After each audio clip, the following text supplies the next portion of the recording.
مادة الرياضيات للصف السادس الابتدائي. مراجعة الفصل. السؤال الأول: الأعداد الأكبر من 0 هي الأعداد الموجبة وتكتب مسبوقة بإشارة موجب أو من دونها. بمعنى مرات ما يحتاج نكتب موجب، بس نفهم إنه العدد موجب إذا ما كتبنا أي إشارة.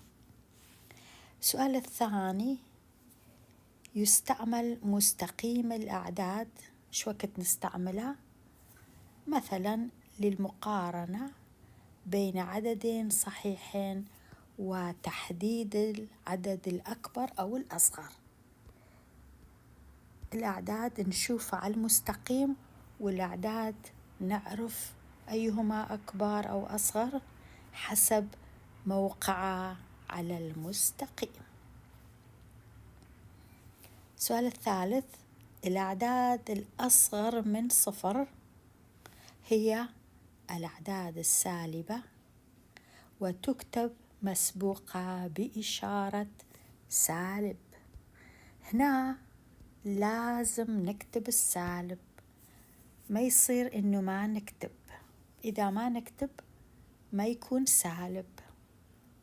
السؤال الرابع: الأعداد الموجبة والسالبة والصفر كلهم إلهم مفردة، وهي الأعداد الصحيحة.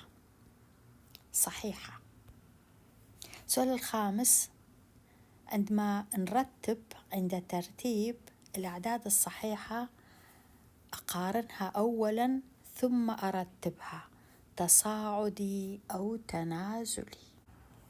السؤال السادس: العدد موجب 6 إلى نظير جمعي العدد سالب 6. هو نفس العدد، فقط الإشارة تختلف.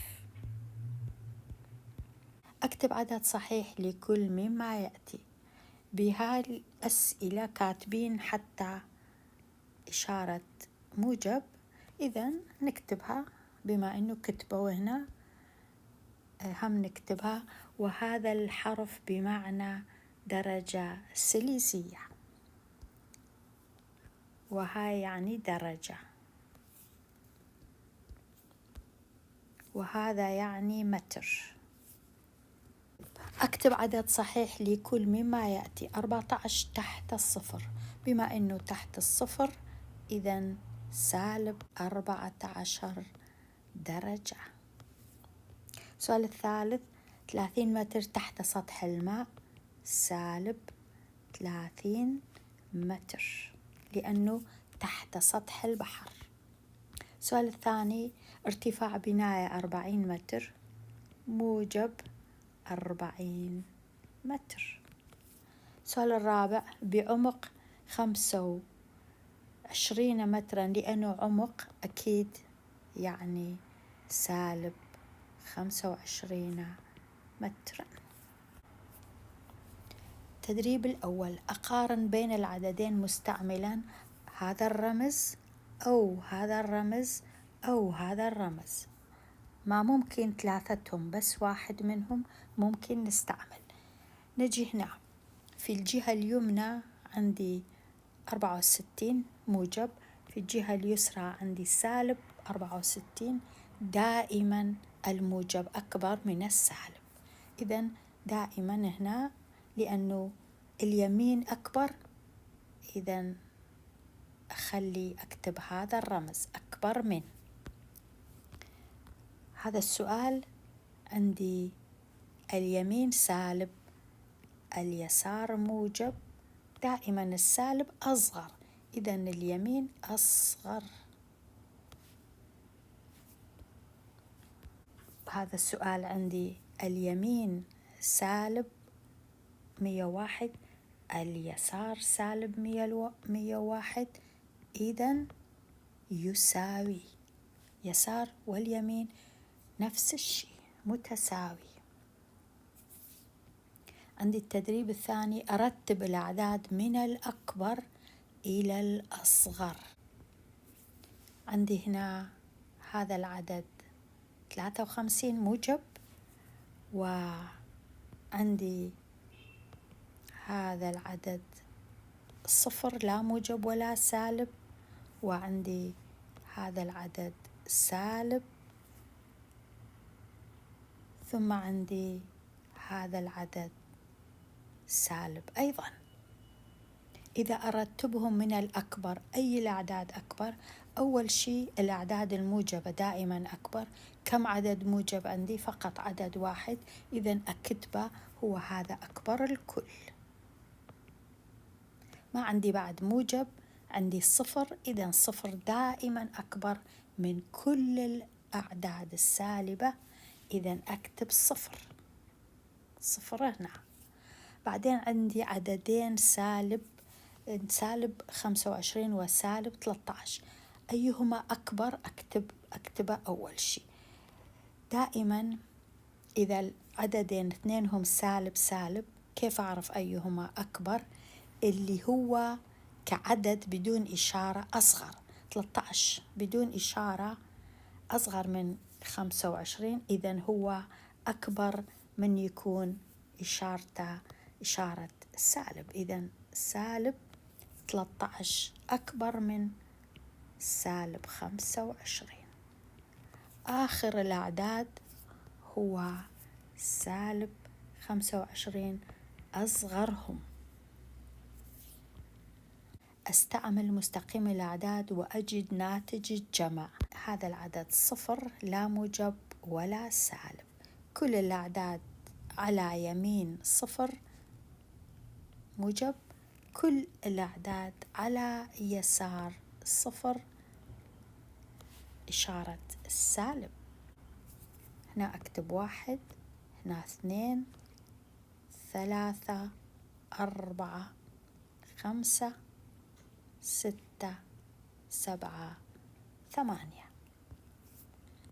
-1، -2، -3، -4، -5، -6 و-7.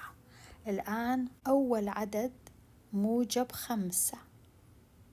وين موجب 5 موجود؟ هو هذا موجب 5، أقف هنا، هذا موجب 5.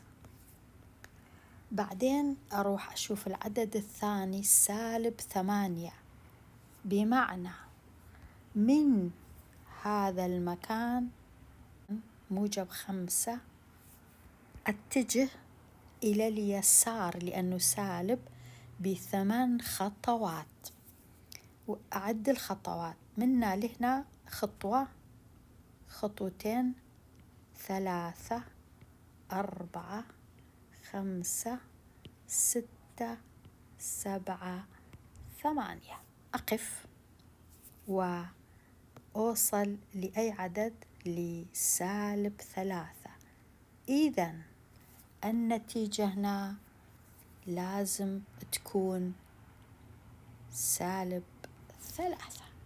هذا السؤال -3، وين موجود -3؟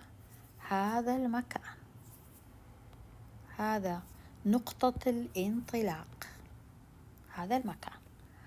بعدين -4، يعني من هذا المكان نتجه إلى اليسار ب4 خطوات، وأعدهم منا لهنا. هاي خطوة واحدة، هاي خطوتين، هاي 3 خطوات، وهاي 4 خطوات. أقف، وهذا هو المكان أو هاي النتيجة -7. -7. من أعد كلش مهم إنه ما أعد أول نقطة، وإنما منا لهنا نعد بس المسافة. هاي مرة أو قفزة، قفزتين، 3، 4، ما نعد النقاط. يعني ما يصير العد يكون بهذا الشكل 1 2 3 4 5، هذا غلط، وإنما نعد الخطوات. هاي منا لهنا خطوة، خطوتين، 3 و4 خطوات. الآن أجد ناتج الجمع، أستعمل طريقة الإشارات. كيف الإشارات؟ عندي عددين، العدد الأول موجب والعدد الثاني سالب. الإشارات مختلفة، كلما كانت الإشارات مختلفة العملية عملية طرح، مو جمع وإنما طرح. أطرح العدد الصغير من الكبير. العدد الصغير 30 أطرحها من 62 وأكتب إشارة العدد الكبير دائما. العدد الكبير هذا العدد موجب، إذن هنا موجب. النتيجة عندها هاي الإشارة. 62 ناقص 30، 2 ناقص 0 2. 6 ناقص 3 3. هذا هو الجواب. السؤال الثالث، عندي عددين سالب وسالب.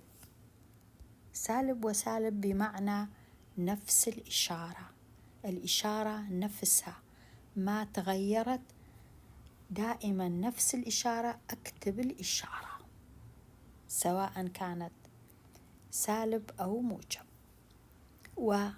عملية جمع الأعداد، 2 زائد 1 3، 8 زائد 2 10، الناتج سالب 103.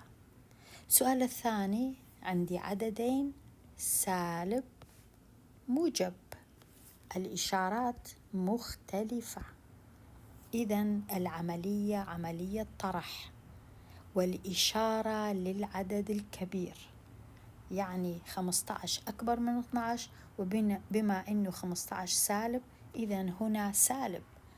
5 ناقص 2 3.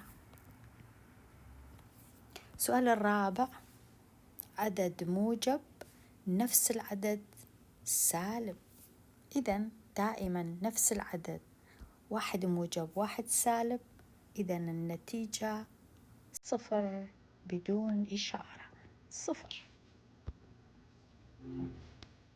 إلى اللقاء.